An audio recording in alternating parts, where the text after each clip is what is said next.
क्या मुद्दा है आपका? देखिए, पिछले 3 दिन से हमने 0 आवर्स में हमने नोटिस लगाया था, पर हमें मौका वहां मिला नहीं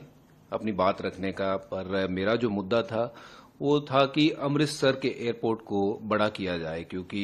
हम जानते हैं कि बहुत सारे पंजाबी जो हैं वो अमृतसर से, क्योंकि फ्लाइटें बहुत कम हैं, स्पेशली कनाडा या फिर अमेरिका की बात करें तो कोई फ्लाइट नहीं है, तो उन सारे जो हमारे पंजाबी हैं उनको पहले दिल्ली आना पड़ता है, वहां पेट्रोल का खर्चा लगता है, दिल्ली आके फिर होटल का खर्चा लगता है, और यहां से जब आप चले भी जाते हो वहां पे तो किसी को लेकिन अगर वापस आना होता है तो फिर उतना ही समय वापस आने में भी लगता है, जो कई बार तो हमने देखा है कि हमारे जो लोग हैं वो अपने दुख सुख में भी शामिल नहीं हो सकते हैं। तो एक तो टर्मिनल को बड़ा किया जाए अमृतसर के, और साथ ही साथ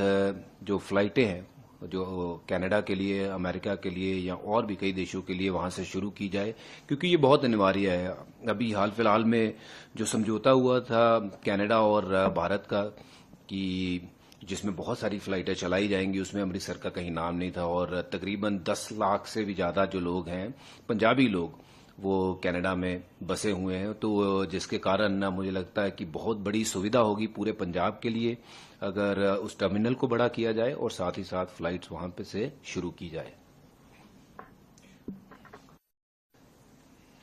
भाजपा कल नीति आयोग की मीटिंग है जो इंडिया ब्लॉक के लोगों ने अटेंड करने का मना करा है, जिसमें आम आदमी पार्टी के जो आपके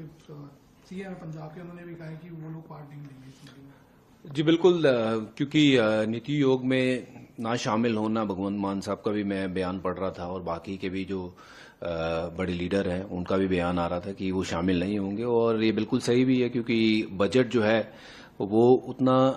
सेटिस्फाइंग नहीं है, और जिसके कारण वहां पे जाके शामिल होना, फिर अपनी बात रखने का कोई वो बनता नहीं है। तो मुझे लगता है ये बिल्कुल सही निर्णय है और हम अपनी पार्टी के साथ स्टैंड करते हैं इस निर्णय में।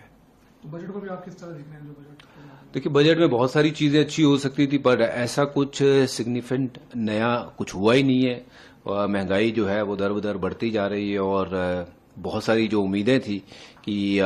पढ़ाई के क्षेत्र में या फिर आपके गैस के क्षेत्र में या फिर बाकी के भी जो नॉर्मल निजी जीवन में जो आपके चीजें रोज लगती है, उसमें कहीं ना कहीं आपको देखने मिलेगा कि कटौती हुई होगी, बट कहीं कटौती नहीं हुई है, उल्टा बढ़ा ही है। भाजपा लेकिन बजट में जो है जिस तरह ये आरोप है कई स्टेटों को कुछ नहीं दिया गया है, सिर्फ जहां पे सरकार नहीं है बीजेपी की वहां पे कुछ भी दी गई है। बिल्कुल, आप देखिए पंजाब को क्या दिया गया है, पंजाब को तो इस बजट में कुछ भी नहीं दिया गया है, और जो किसान हमारे इतने दिनों से वहां पे बैठे हुए हैं उनके लिए क्या दिया गया है। तो मुझे नहीं लगता है कि ऐसा भेदभाव होना चाहिए, क्योंकि पंजाब एक ऐसा प्रांत है जो पूरे देश का जो है वो पेट भरता है। तो पंजाब के लिए आपने बजट में कुछ दिया नहीं है, पंजाब को अलग रखा है, 1 या 2 स्टेट को छोड़ के मुझे नहीं लगता है कि इस बजट ने किसी का फायदा किया है।